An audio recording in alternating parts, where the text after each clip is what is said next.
हमारी संस्कृति, हमारी पहचान। यज्ञ, योग, आयुर्वेद सदा रहे हमारे साथ। भारत के प्राचीन ग्रंथों एवं आधुनिक विज्ञान का दिव्य संगम, यज्ञ महिमा।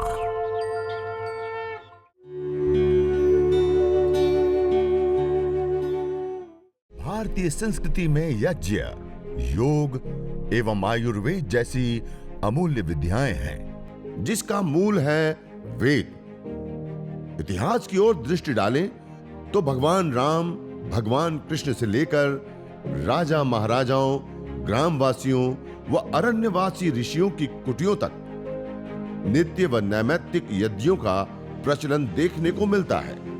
और उससे हवन भी, और हवन के बाद जैसे आप देख रहे हैं धुनी, काफी समय हो गया हमने यज्ञ कर लिया, हवन कर लिया, अग्निहोत्र कर लिया, उसके बाद आग शांत हो गई।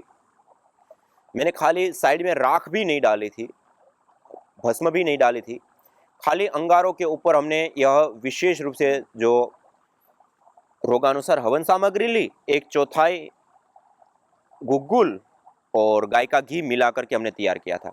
अब ये देखिए, अभी तक मंद मंद सी धुनी, एक साथ गाढ़ा धुआं भी नहीं हुआ और एक साथ कम धुआं भी नहीं। जितना हमें आवश्यक होता है उतना धुआं निरंतर होता रहा। अब ये अभी भी हो रहा है, लेकिन इसके अंदर जो अब एरोमेटिक्स ऑयल्स होते हैं, उड़नशील तेल होते हैं, जो मेडिसिनल गुण होते हैं, वो उड़ चुके हैं। अब इसके अंदर सामान्य भूसा बचा हो, जैसे हम एब्स्ट्रैक्ट निकाल लेते हैं, उसके बाद जड़ी बूटियां बच जाती, उसमें कुछ विशेष होता है, कुछ परसेंट, लेकिन इतना विशेष नहीं होता। तो अब ये जो है, इसको हम थोड़ा सा इस प्रकार से, आप देख रहे हैं, इसको ऐसे हम हटा दें थोड़ा सा। और ये जो अब दूसरी बार जो हमने ये तैयार करके रखी थी हवन सामग्री, उसी को और लिया और उसको उसके ऊपर आप फिर से एक जगह पे, ऐसे बिखेरना नहीं है, जैसे पूरे में बिखेर दिया, वो एकदम से धुनी हो जाती है, उड़ जाता है और कुछ होता नहीं। ऐसे एक ही जगह पर इस प्रकार से ढेर कर दिया, थोड़ी सी मात्रा में लेकर दोबारा। अब इसको हमने दोबारा रखा है, वो 15-1 मिनट से भी ज्यादा रहा। अब ये दोबारा रखा, ये भी इतनी देर रहेगा। फिर उसके बाद फिर वापस इसको हटा लीजिए और फिर वापस आप कर सकते हैं इस प्रकार। कम आग हो गई और उस आग को आप बढ़ाना चाह रहे हैं तो इसको हटाया, उसके बाद हल्दी, पीली हल्दी जो हम अपने घर के अंदर खाने के रूप में प्रयोग करते हैं, उसी हल्दी को इसको हटा करके उस अंगारों के ऊपर 1 चम्मच आप डाल दीजिए। वो जरा सा भी ताप होगा तो उतने ताप से धीरे धीरे धीरे धुआं देते, वो हल्दी का भी धुआं हमारे लाभकारी होता है, जैसे वो एंटीबायोटिक होती है, एंटीबैक्टीरियल होती है, आदि आदि लाभ, उसका धुआं भी आरोग्य के लिए विशेष लाभकारी होता है। और उसके साथ साथ आप ऐसे करेंगे तो वो अंगारा वापस से तेज अंगारा हो जाता है और उसके ऊपर फिर वापस आप इस अंगारा के ऊपर इसको आप वापस इस प्रकार से रख दें। आपने इतना कर दिया, 4 घंटे से भी अधिक तक आप इस धुनी को इस प्रकार थोड़ी थोड़ी देर में 15-1 मिनट 10 मिनट तक ये निरंतर चलते हैं, उतनी देर में इसको हटाया फिर वापस रखा, हटाया फिर वापस रखा और साइड में थोड़ी सी भस्म राख डाल दे। ऐसे करते 4 घंटे कम से कम आप इस आग को, इतना छोटा सा यज्ञ और थोड़ी सी स्टिक हमने प्रयोग की थी, उसकी आग को आप रख सकते हैं और धूम्र चिकित्सा कर सकते हैं, धुआं ले सकते हैं। और वैसे ही आप देखेंगे, इस कावडंग स्टिक को आप जलाया, हवन कर दिया, आग शांत हो गई और उसके बाद आप सूंघेंगे, देखेंगे कि उस आग, अब आग नहीं रही है, वो अंगारे हैं और अंगारों से जो एक सुरभि निकलती है, एक सुगंधी आती है, आप ऐसे सूंघेंगे तो आपको इतनी मनोहारी वो सुरभि सुगंधी लगेंगी। जैसे हम, आप सब लोगों का अनुभव होगा, जब सूखा पूरा इलाका पड़ा होता है और कभी बारिश आ जाती है अचानक से और जैसे एक भूमि की सुगंध आती है और कितनी मनोहारी होती है, कितना अच्छा लगता है, हर किसी के लिए भाने वाली सुगंध होती है वो। ऐसे ही आप गाय के गोबर की स्टिक को या उपले को आप ऐसे जलाएं और जलाने के बाद जब वो शांत हो जाती है अग्नि और उसके बाद वो जो अंगारे बचे और उन अंगारों से जो ऊर्जा निकल रही हैं और जो सुरभि निकले, उसको आप ऐसे सूंघेंगे तो आपको वैसी एक दूसरी प्रकार की, वैसी सुगंध नहीं लेकिन एक दूसरी प्रकार, लेकिन वो भी एक ऐसी सुगंध होती है जो सबको भाने वाली होती है, बहुत सौमनस्यकारी होते हैं, गुड हार्मोन्स को बनाने वाले और हमारी चिकित्सा। तो खाली आप गाय के गोबर के उपले ऐसे हमने घर के अंदर कंडे रख लिया जला करके ऐसे, तब भी एक बहुत विशेष ऊर्जा से आप लाभान्वित हो सकते हैं। तो ऐसे ये बहुत लंबे समय तक ये अंगारे और उसकी धुनी करने के लिए ये गाय के गोबर की स्टिक बहुत विशेष करके लाभकारी होते हैं, हितकारी होती है, उपयोगी होती है। और हमने आपको बताया अभी, जैसे ऋतुओं के अनुसार भी हम समिधाओं का प्रयोग करते हैं। जैसे वसंत ऋतु है तो उसमें समय की समिधा विशेष रूप से, जैसे देव यज्ञ करते हैं या अन्य यज्ञ करते हैं तो उसमें विशेष लाभकारी होती है। ग्रीष्म ऋतु है तो उसमें पीपल की संविधा लाभकारी रहती है। वर्षा ऋतु है तो उसमें ढाक या फिर बिल्व की संविधा हम विशेष रूप से प्रयोग करते हैं। इसी प्रकार शरद ऋतु में प्लक्ष और आम की संविधा का प्रयोग करते हैं। शिशिर ऋतु में गुलर और बरगद की संविधा का हम प्रयोग करते हैं। हेमंत ऋतु में खेर की संविधा का, और सभी ऋतुओं में गाय के गोबर की लकड़ी का हम विशेष रूप से प्रयोग करते हैं। गाय के गोबर की स्टिक, तो उसका हम विशेष रूप से ये प्रयोग ले। और ये पतंजलि सभी स्टोर के ऊपर, हम कुछ कुछ स्टोर के ऊपर अभी भेजने भी लग चुके हैं, और थोड़ी ही समय में पतंजलि के सभी स्टोर के ऊपर एक गौमय संविधा भी उपलब्ध कराने के लिए प्रयास कर रहे हैं। और ये बहुत ही विशेष संविधा है, और उसका प्रयोग अभी तक हमने देखा, जिन्होंने एक बार इससे यज्ञ कर लिया उसके बाद वो इसी संविधा को मांगते हैं कि यही हमें चाहिए। क्योंकि एक तो पहले, सबसे पहले तो इसके अंदर जो है ना, सामान्य लकड़ी की अपेक्षा 2.5 गुना ज़्यादा एफिशिएंसी होती है, हल्की होती है। हल्की होती है तो वो लकड़ी हम 1 किलो खरीदते हैं, उसमें कई सारी आ जाए। वो ये 20 रुपये में इतना बड़ा पैकेट है जिसमें 14 स्टिक इतनी लंबी लंबी आ जाती है। 3 स्टिक में एक बार हवन हो जाता है हमारा, अच्छे से बड़े रूप में करते हैं तब, और छोटा भी कर सकते हैं देव यज्ञ करते हैं तो लेकिन मैं जो अभी आपको करके बताऊँ उसमें 3 स्टिक लगती है। 3 स्टिक में एक बार हवन हो जाता है, अग्निहोत्र हो जाता है। और जैसी आपने एक बार संविधाओं का चयन किया, वो वैसी की वैसी अंतिम तक रहती है, दूसरी लकड़ी टूट जाती है। तीसरा, इसमें जो हम घी की आहुतियां देते हैं, सामान्य लकड़ी होती है तो गर्म होने के कारण उसके ऊपर जैसे एक जगह पे आपने आहुति दे दी, वो घी पूरा नीचे उतर जाता है, राख में, भस्म में नीचे चला जाता है, तल में। और इसमें क्या होता है, आप कितना भी घी डाल दो वो तुरंत उसको अवशोषित कर लेता है अपने अंदर, और फिर उसको जलाता रहता है, जलता रहता है वो घी। और उसके साथ साथ उसके बाद उसके अंगारे जो बनते हैं, वो अंगारे जैसे में आप देख रहे हैं, कितना समय हो गया, इतनी देर में लकड़ी का अंगारा नहीं रहता, ये अभी तक वैसा का वैसा अंगारा तेज है। और ऐसे जैसे हम ये कर रहे हैं, धूपन के द्रव्य डाल रहे हैं, ऐसे ही डालते रहे तो 4 घंटे तक, उससे भी अधिक ये अंगारे रह सकते हैं गाय के गोबर के उपलों के। और दूसरा, उस उपलों से निकलने वाली जो गैसें होती हैं, वो गैस भी अपने आप में एक विशेष गैस होती है जो सोमनिश्चकारी बैक्टीरिया को दूर करने और भी लाभकारी। और आयुर्वेद ग्रंथों में भी, जो चरक संहिता, सुश्रुत संहिता आदि में, जो पात्रों का विशेष रूप से हम औषधियों के निर्माण के लिए प्रयोग करते हैं, उसके संशोधन आदि के लिए भी उसकी धुनी का प्रयोग करते हैं। इसी प्रकार से कुछ विशेष भस्मों को बनाने के लिए भी गाय के गोबर के कंडे ही प्रयोग होते हैं, उससे अतिरिक्त दूसरे का प्रयोग करेंगे तो गुण, वो तत्व उसमें नहीं आता, इसलिए उसका ही प्रयोग वहां पे लिखा। तो इसकी आग भी जो होती है वो अपने आप में एक विशेष लाभ देने वाली, एक विशेष उपयोगी होती है। और भी इस गाय के गोबर के जलाने पर जो गैसें बनती हैं, वो गैसें भी विशेष लाभकारी होती हैं। और भी बहुत सारी, तो एक गौमय समिधा सभी ऋतुओं में हम प्रयोग कर सकते हैं। जो ऋतु अनुसार हम समिधाओं का जो चयन करते हैं, उसमें इसका हम विशेष रूप से प्रयोग ले सकते हैं। तो मैं वातारी हवन सामग्री के बारे में बताऊं तो वातारी हवन सामग्री हमने ली, जो मैंने आपको कुछ द्रव्य लिखा है, उन द्रव्यों को लेकर के उसके अंदर आप भारी मात्रा में विशेष रूप से काले तिल मिला सकते हैं, जिसके अंदर तेल की मात्रा हो। ऐसे एक होते हैं फोफी टाइप के हल्के, और एक होते हैं बहुत भारी, और उसके अंदर विशेष रूप से तेल होता है। ऐसे तेल वाले काले तेल मिला सकते हैं। तिल का ही तेल लिया, और जैसे हमने ये इसके अंदर मैंने कहा 10% हम गाय का घी मिलाते हैं कोई भी हवन सामग्री को हवन करने से पहले, 10% गाय का, जिससे इसलिए छोटे छोटे कण होते हैं वो आहुति देने पर जब उड़ते हैं, वो उड़ते नहीं है, वो व्यवस्थित रहते हैं। तो 10% जो हम गाय का घी मिलाते हैं, उसकी जगह पे आप उसमें भी तिल का तेल मिलाइए। हवन के लिए जो गाय के घी का हम प्रयोग करते हैं, वहां पर भी आप गाय के घी की जगह पे तिल के तेल का ही प्रयोग करें, या फिर 70-80%, 50% तक तिल का तेल और बाकी गाय का घी मिला करके और फिर हवन किया। और गुगुल, वातारी हवन सामग्री और उसके साथ साथ तिल का तेल मिला करके हमने तैयार कर लिया। जैसे हमने गाय के घी के साथ तैयार किया, ऐसे तिल के तेल के साथ 1/4 तिल का तेल लिया, गुगुल लिया और ये तैयार कर दिया। और उसको फिर अंगारों के ऊपर डाला और ऐसे धुनी किए, और उसमें रह करके जो वातज रोगों की शांति के लिए अलग अलग योगाभ्यास हम करते हैं, उन योगाभ्यास को, और विशेष रूप से प्राणायाम का हम अभ्यास करें, अनुलोम विलोम, कपालभाति, भ्रामरी, उद्गीत, ध्यान आदि। तो इस प्रकार से है वातज रोगों के लिए। ऐसे ही एक हवन सामग्री विशेष है, त्वक कांति हवन सामग्री। जो अलग अलग प्रकार के जो चर्म रोग होते हैं, उन चर्म रोगों की शांति के लिए, उन चर्म रोगों को दूर करने के लिए विशेष करके लाभकारी होती है त्वक कांति हवन सामग्री।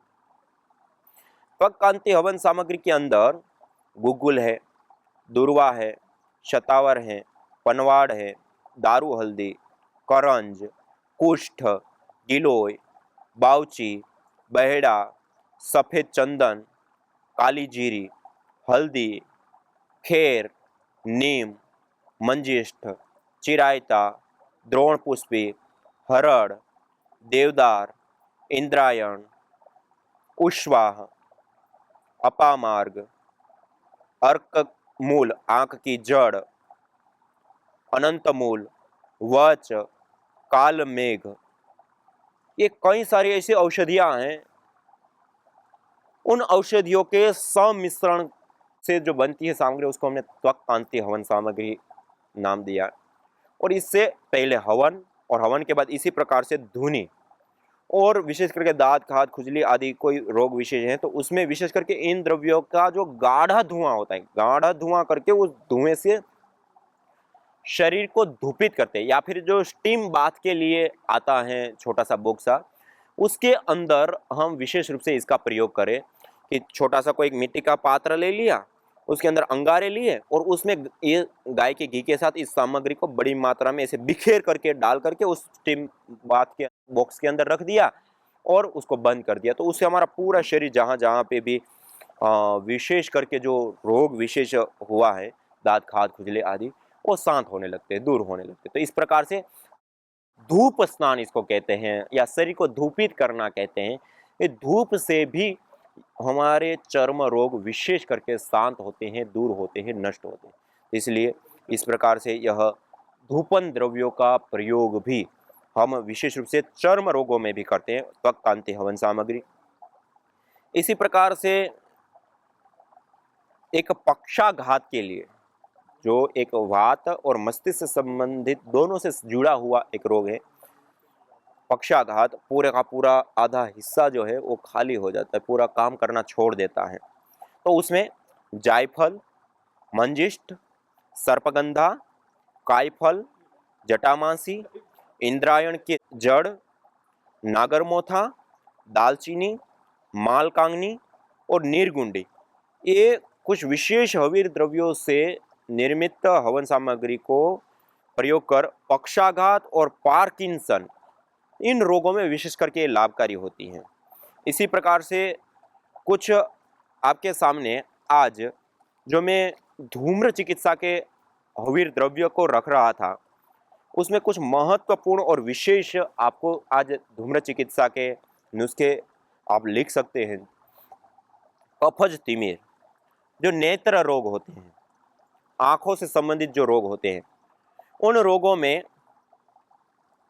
विशेष करके धूम्र चिकित्सा के लिए जो हम द्रव्यों का प्रयोग करते हैं और हमारे शास्त्रों में चरक संहिता चिकित्सा स्थान में 26 के अध्याय में विशेष करके बताया है। मेंसिल, ये पहला प्रयोग जो कफज तिमिर के लिए मैं बता रहा हूं, उसके अंदर सहजन के पत्तों के रस को, सहजने के पत्तों के रस को ताम्र पात्र के अंदर डाल करके और तांबे की मूसली से उसको खरल करते। ये पानी के पात्र मेरे पास रखे, ये तांबे के पात्र के अंदर डाल करके और तांबे की मूसली से उसको घोंटे, खरल करें और उसे घी में मिला लें और इसकी धूप देने से आंखों की पीड़ा अर्थात आंखों में दर्द, अश्रुस्राव, आंसू अधिक आना, किरकिराहट, शोथ सूजन हो जाना आदि आदि जो आंखों से संबंधित रोग होते हैं वह रोग शांत होते हैं। इसी प्रकार एक दूसरा नुस्खा जिसके अंदर वायविडंग, अपामार्ग, हिंगोट की छाल एवं खस, इसके धूम से नेत्र रोग ठीक हो जाते हैं। इसी प्रकार शहद की धुनी, मध शहद जिसको कहते हैं, उसकी धुनी से भी आंखों के रोग ठीक होते हैं। और विशेष लाभ के लिए सहजने के बीज, मोरिंगा जिसको हम कहते हैं, सहजना, मोरिंगा, सरगवा जिसको बोलते हैं, उसके बीज को शहद से युक्त कर अंगारों के ऊपर डालिए और उसकी धुनी से आंखों को धूपित करना और उसके ये जैसे हम मंद सी ध्वनि कर रहे हैं, ऐसे मंद सी ध्वनि वाले वायुमंडल में उसमें प्राणायाम करना, अनुलोम विलोम, उससे विशेष करके नेत्र रोग ठीक हो जाते हैं। और इसी प्रकार से जो सहजने की पत्तियां होती हैं, सूखी या हरी जो भी मिल जाए, उन पत्तियों को भी शहद से युक्त करके अंगारों के ऊपर डाल के उसकी धुनी भी इसी प्रकार कर सकते हैं। वो भी नेत्र रोगों के लिए विशेष करके लाभकारी होती है।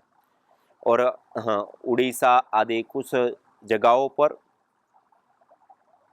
जो सहजने के बीज होते हैं उनका विशेष रूप से लोग प्रयोग करते हैं।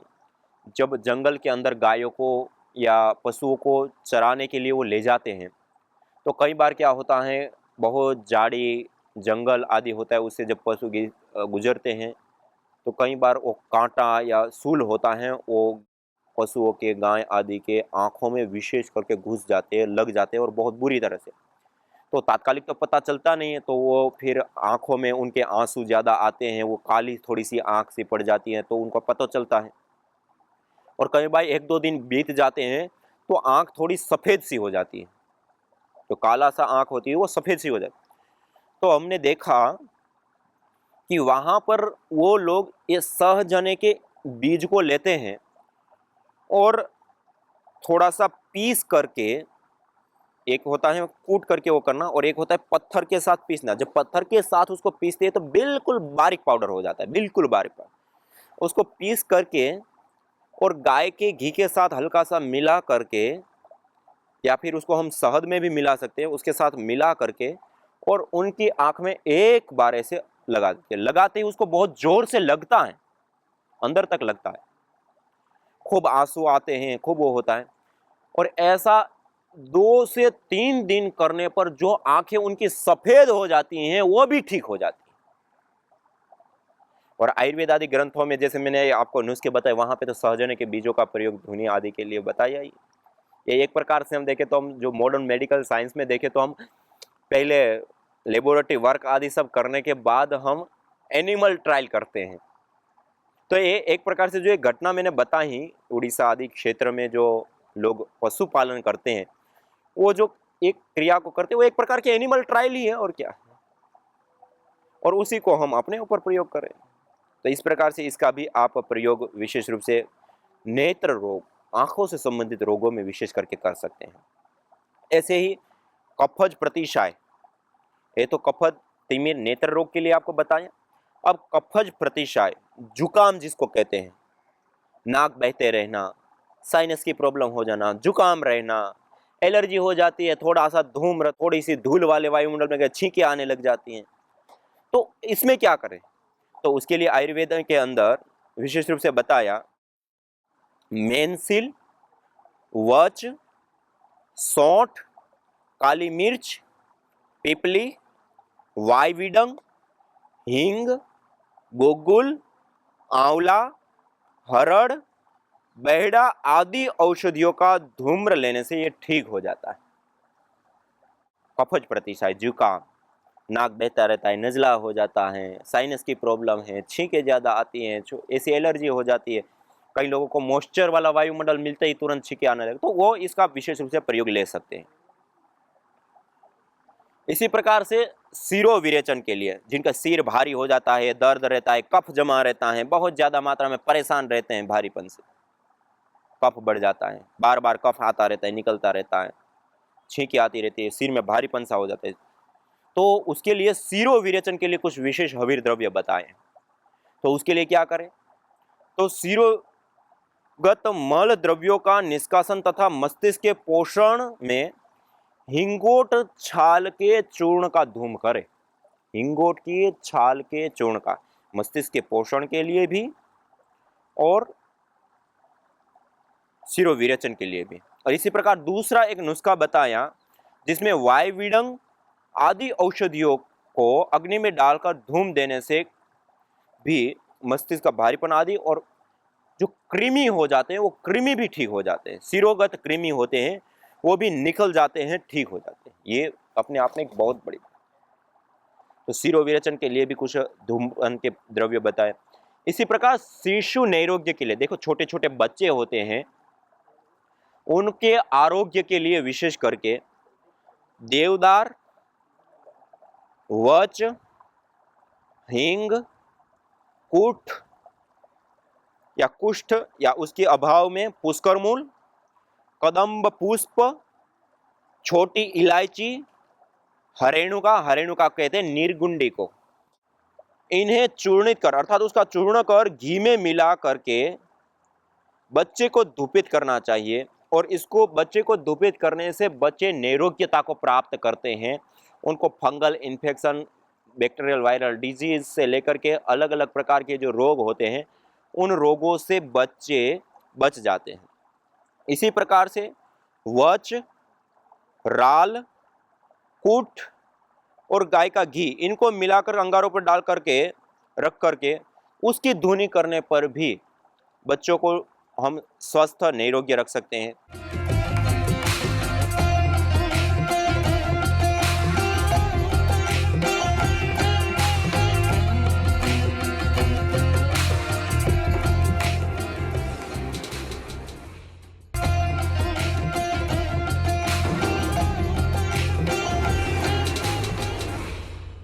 हृदय हवन सामग्री हार्ट से संबंधित, हृदय से संबंधित जो रोग होते हैं उनको शांत करने के लिए, उनको दूर करने के लिए यह विशेष करके लाभकारी होता है।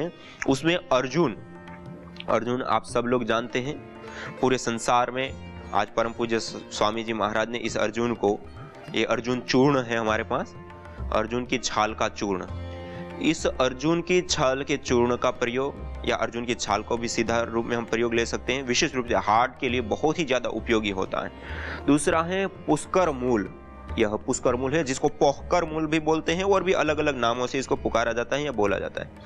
यह पुष्कर मूल होता है, इस प्रकार की ये जड़ उनकी होती हैं और बहुत भारी होता है, वजनदार होता है और सीलन से युक्त होता है। जैसे गिलोय होती है, सूखती नहीं, ऐसे ये भी सूखते नहीं बिल्कुल ही, और गीले टाइप के भी रहते हैं, लेकिन ऐसा भी नहीं कि बिल्कुल वो भी गीले भी रहते हैं, लेकिन ये बहुत ही भारी होते हैं। इसके अंदर मॉइस्चर की मात्रा पर्याप्त पाई जाती है। ये पुष्कर मूल, ये विशेष करके हृदय रोगों के लिए लाभकारी होता है। और उसके बाद है यह जटामासी, ये जटामासी भी विशेष करके लाभकारी होते हैं। यह एक पौधा विशेष होता है, उसकी जड़ के अंदर ये पैदा होती हैं और उसकी जड़ को निकाल करके इस रूप के ये उनके भाग होते हैं, उसको निकाले जाते हैं और उसको अच्छे से साफ सुथरे करके छांव में सुखा करके तैयार करते हैं। यह सुगंधित भी होती है, रोग निवारक भी होती हैं और हृदय रोग के लिए विशेष करके लाभकारी होती हैं।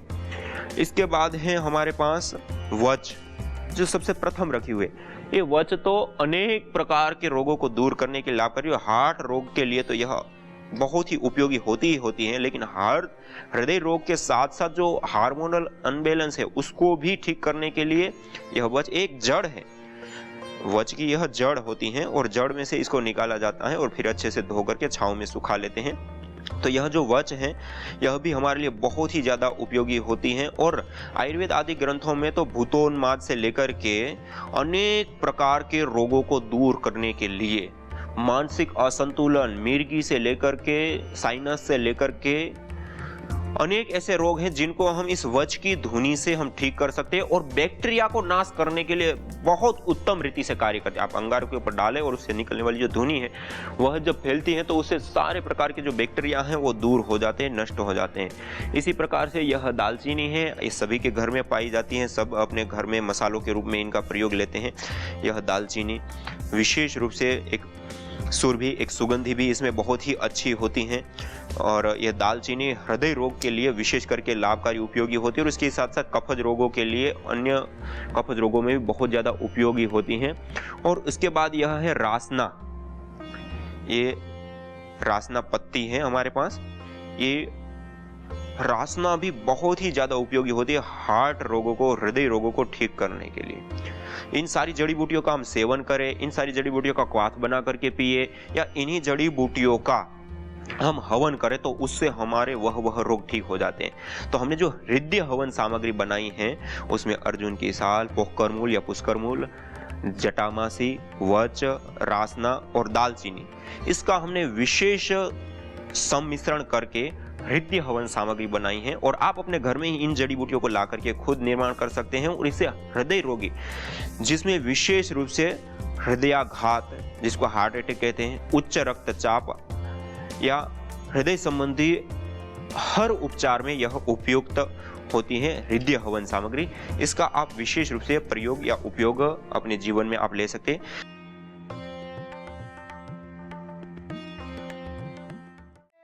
यज्ञ भारतीय संस्कृति की मुकुट मणि है, प्रतीक है, मूल है। मानव जीवन के हर पहलू के साथ यज्ञ जुड़ा हुआ है, चाहे वह संस्कार, चाहे पूजा पाठ या फिर पर्व से लेकर हर शुभ अशुभ अवसरों में भी यज्ञ करने की सार्वभौमिक, वैज्ञानिक एवं पंथ निरपेक्ष पावनी परंपरा रही है। आइए हम संकल्प लें, संसार के श्रेष्ठतम कर्म यज्ञ को अपनाएं।